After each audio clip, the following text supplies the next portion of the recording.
This might be the first one. I know I got to start with the hook. But let me start off by just saying about 10 or so years ago, while I was overwhelmed bringing up three teenage girls by myself with absolutely no help. The lady who gave birth to me was less than 5 miles away in 10 years. She never said, "Can I babysit your kids?" I was afraid to take my children over to her because she just said horrid things about me every time she saw my children. I put my kids in camp every summer so they would not be influenced by her. But at the end, when I had millions and millions of dollars in potential real estate investment that I was trying to get subdivided in the city. This is all in the internet, so this isn't some made up bullshit, okay?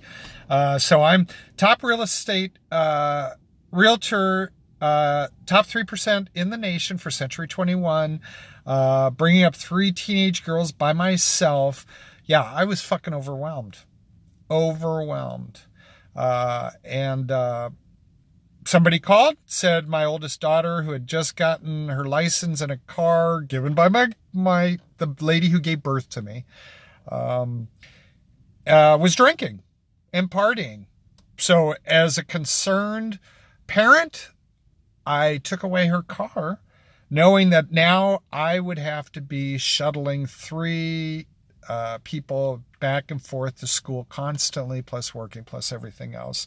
And I also just had purchased enough equipment, vehicles, lawn stuff, everything for three landscaping routes. So yeah, I was a little overwhelmed. So what happens? My mother the lady who gave birth to me invites me over to her house for dinner.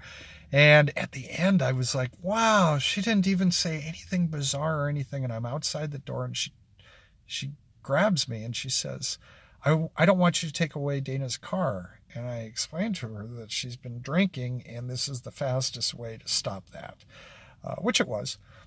And then she looked at me and she says, "I'm not going to help you with anything." And I go, "You're not going to help me picking up my kids or anything?" She lived across the street from their high school. And she looked at me and smiled and said, "No, I'm not going to help you at all." And that was the beginning of the end. She never helped babysit. This lady is insane. All she's ever done is go behind my back and say bad things about me. So, my kids were in sports until I couldn't handle it by myself. My kids were in all kinds of things, activities at school. They were honor roll for the longest time until it all fell apart. Thanks, lady who gave birth to me, because you didn't know about fucking birth control. Okay, well, anyway, that's my hook. This is the channel. It's going to be about Lori Shore, all about Lori Shore. And that's it. What a fucking bitch.